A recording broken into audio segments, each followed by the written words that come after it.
Like, I'm like, how many fucking times do we have to see the DNC do the wrong thing? You know, obviously I'm going back to like not choosing Jesse Jackson, like Mm-hmm. all like you don't want to win.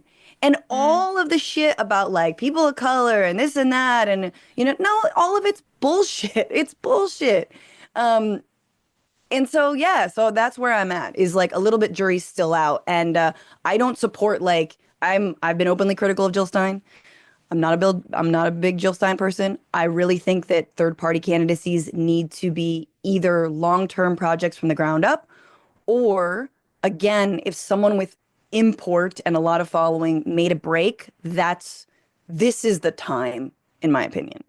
But I don't know, where are you at? So I really appreciate you laying it out as a trajectory. I sometimes feel, I mean, obviously, I've been doing this podcast for almost 5 years now, and I sometimes talk to people like, oh, you've listened to every episode. So you know that this has been like a trajectory, right? So like I Yeah. didn't come to these positions easily. So, you know, sort of give me grace and respect that I'm not just some knee-jerk person who woke up one day and just was like, I hate AOC. You know, I started my job at The Intercept in 2018, like weeks before AOC won the primary, and was Hmm. sent by Ryan Grimm to go and cover it. I told this story before, but to cover it in some like empty big old pool hall in the Bronx that was empty until she won because nobody thought she was going to win. And then moments later, seemingly, was filled to the brim. And then there was Cynthia Nixon ordering a beer over my shoulder.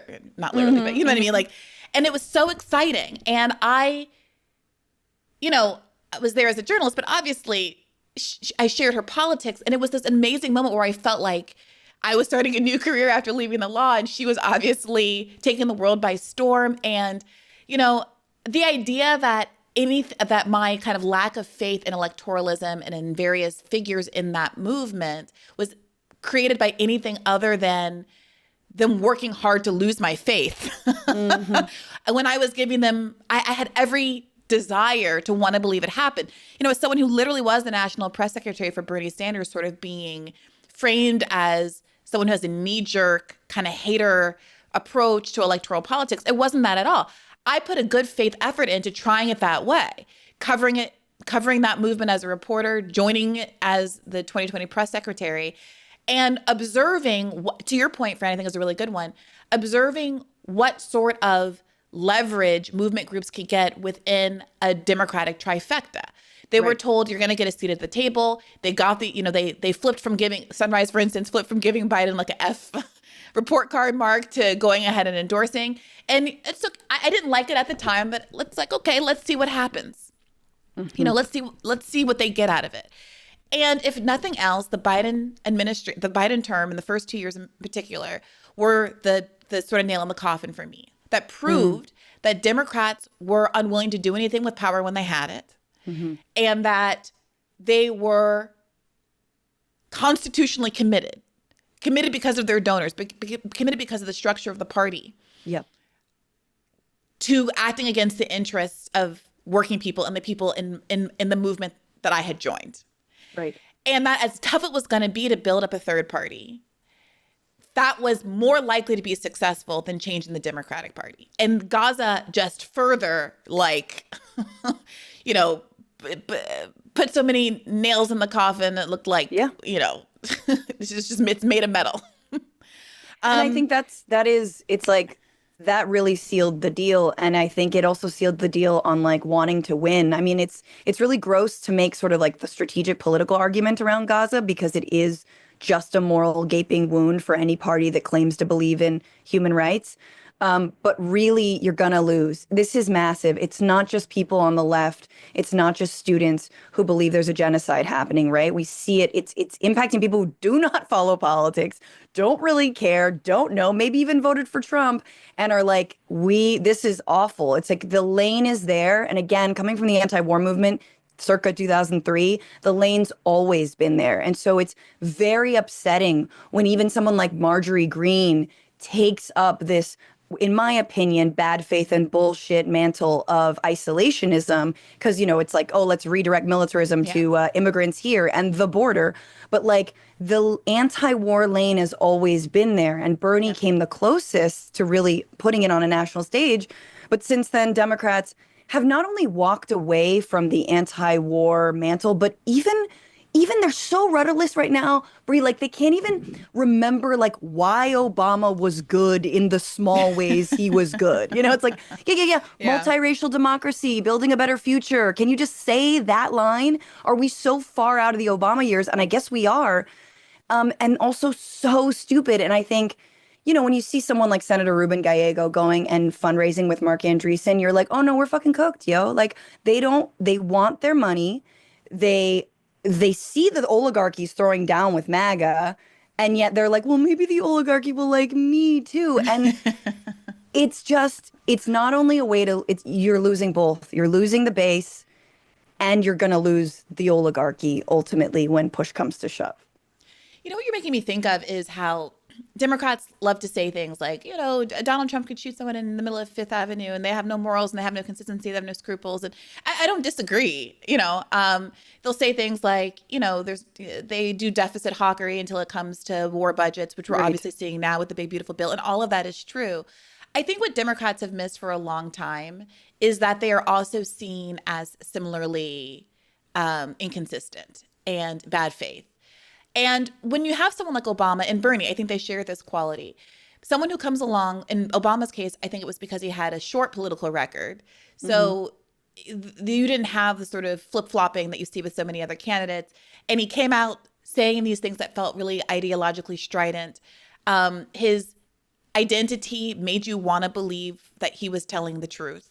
He had these fun bona fides, like that famous picture that goes around now of him sitting at a dinner table with like Edward Said and like, people, right. Yeah. he was like a real one, right? Like he was Yeah. in the schools and taking the woke classes and like he really understood the stuff. He was a university professor and, constitutional law professor and all of these things. He really got it. And Bernie on the flip side had our faith, had maybe still in parts has our faith, because he had a 40-year career of ideological consistency and taking positions even when they were hard. But regardless, you felt like there was an internal cohesion to what they believed that had moral underpinning. And that was something, unlike what you see so much in establishment politics.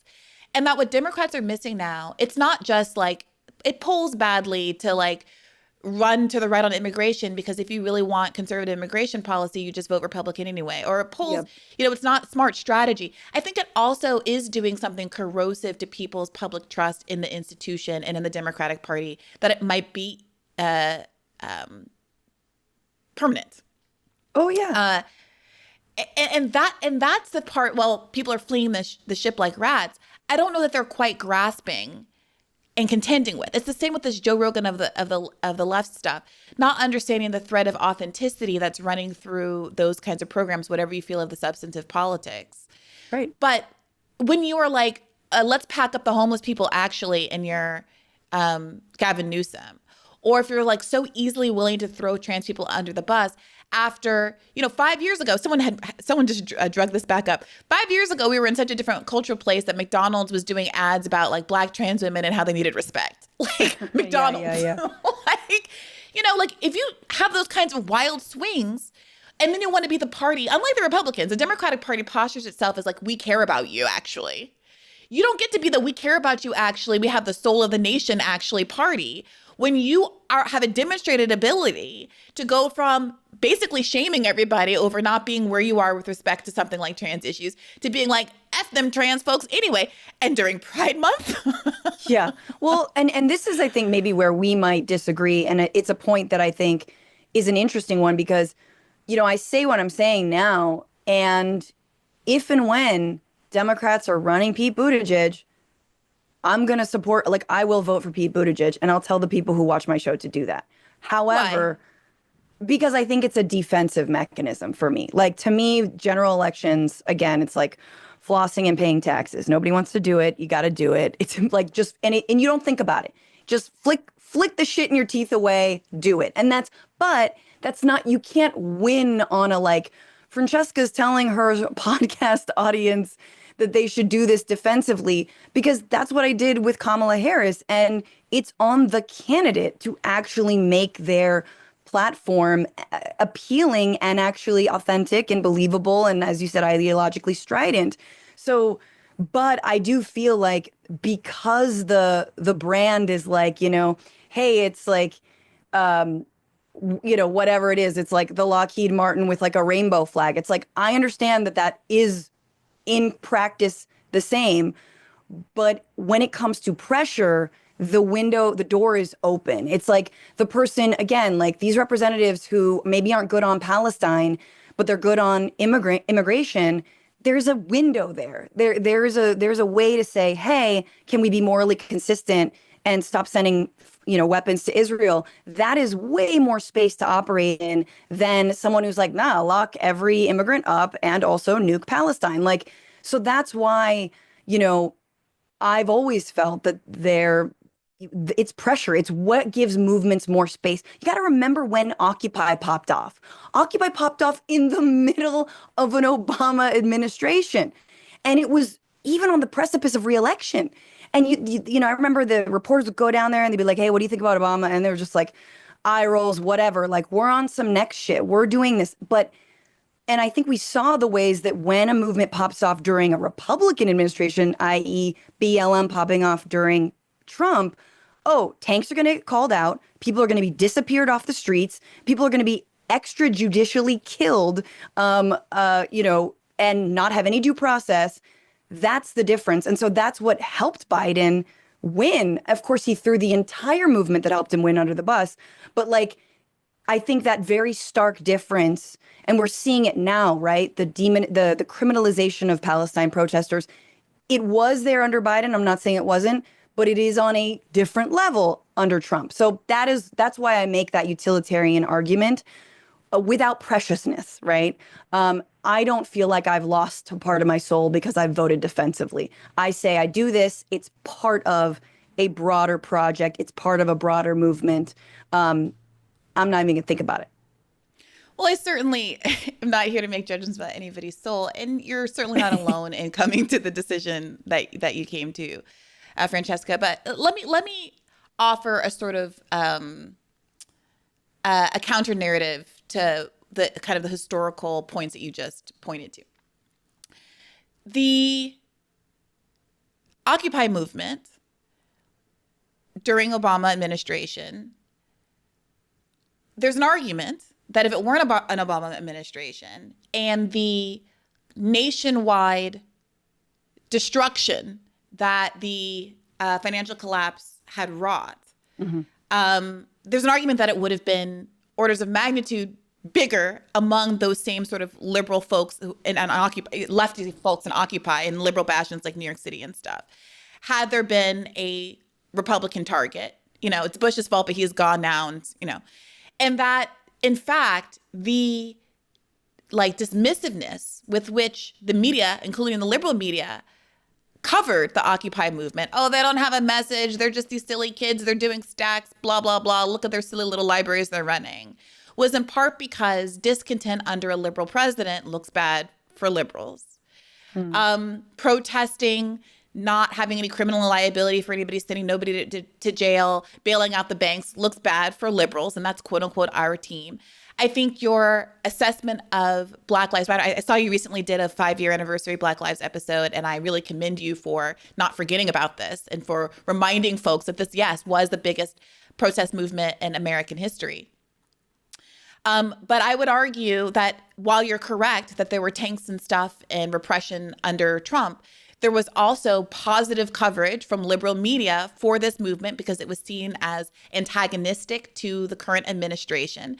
And when Biden became the nominee and started running from his basement, he ran on a fund the police harder strategy, and immediately the liberal coverage flipped because it felt as though, and at some points I think was made explicit, that this movement was going to hurt Joe Biden if he looked like he was soft on crime, and we were going to get Donald Trump. So we had to choose between the political successes of a corporate party and the moral outrage about a man being killed to death on camera, which of course was emblematic of a broader criminal justice crisis.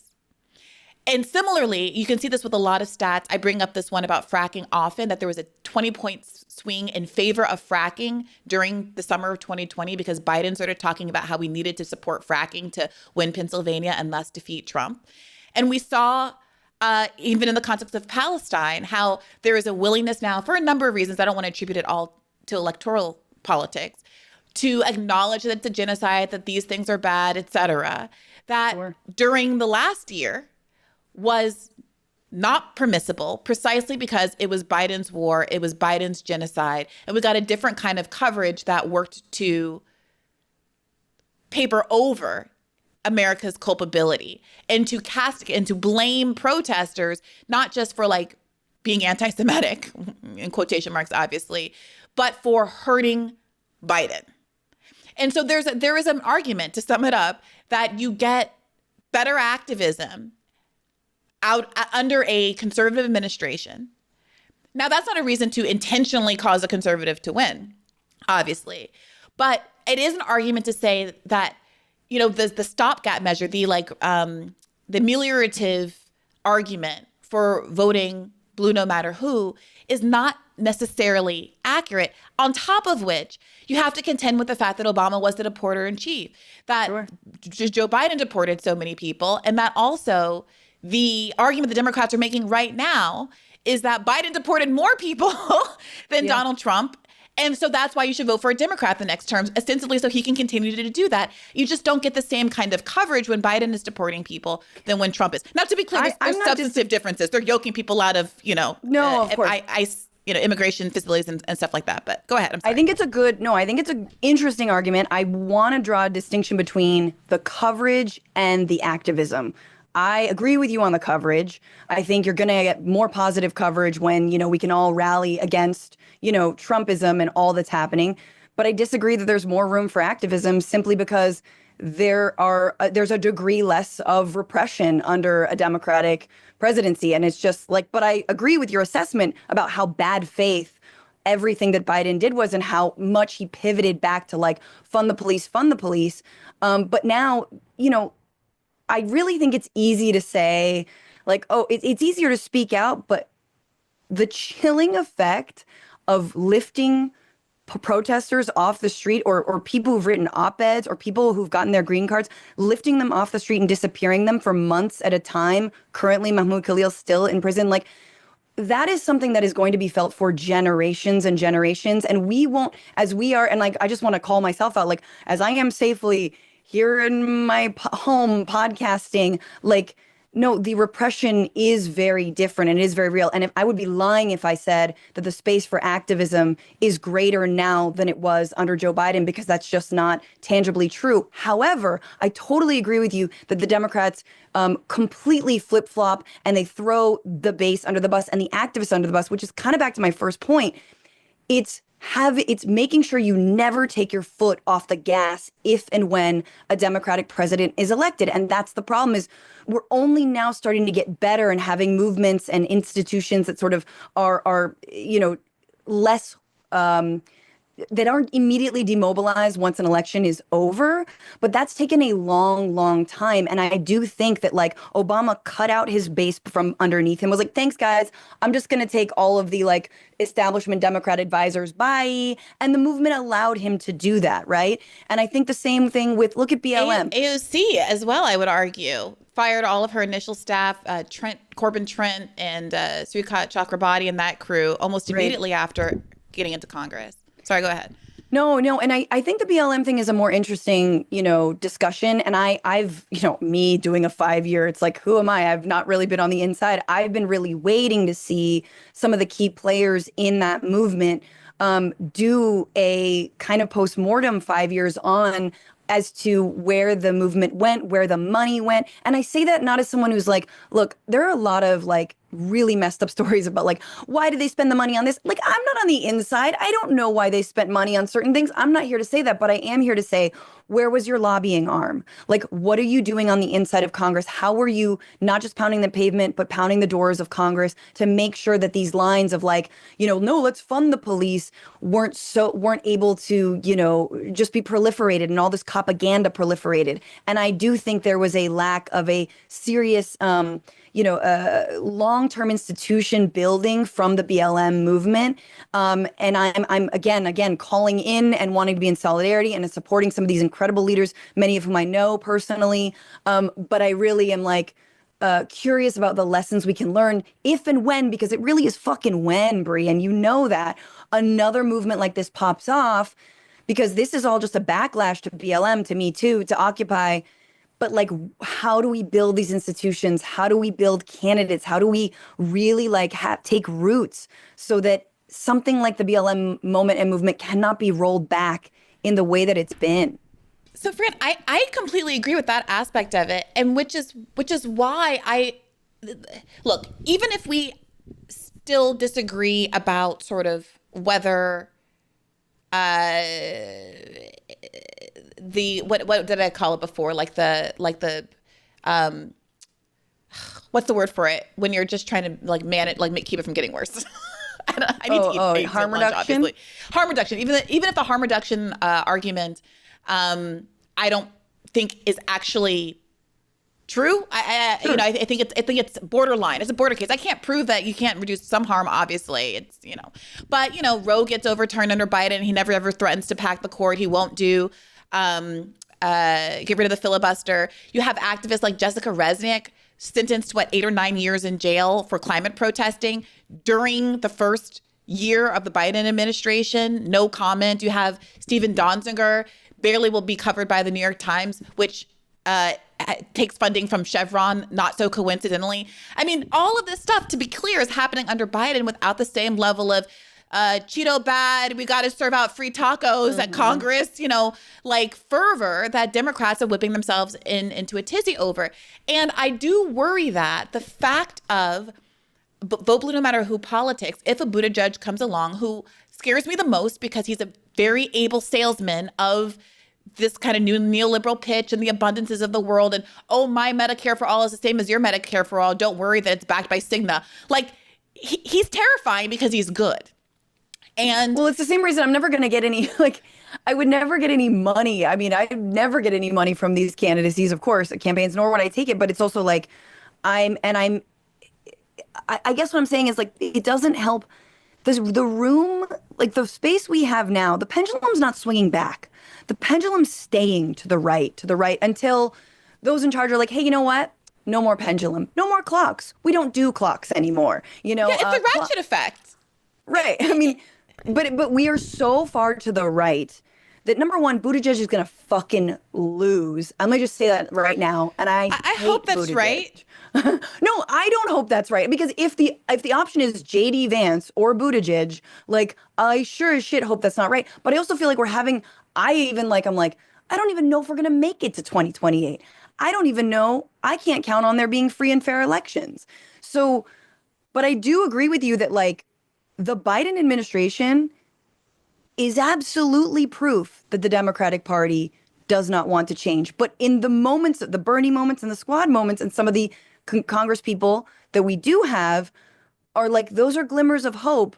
But I recognize, and I feel like this is a little bit of, I'm having like a memento moment, where you're like, especially when I read Bernie's latest book, it's okay to be against capitalism or whatever. It's okay to, what is it? Something like that. It's something like that. Okay to hate capitalism. You're like, oh shit. This is like a memento moment where you saw all the little spinnings about how we were always going to go back to Donald Trump because of how ineffective the Democrats were under Biden. So here's what I would say. That I think it's like beneath the two of us, given what we do and what our platforms are, to even be conceding to the idea of Pete Buttigieg 2028. Agreed. This is what happens every year. Yes. We sit around the left. My experience is, I tried this in 2022. I tried to get a panel of disparate leftists in to talk about who our candidate was going to be.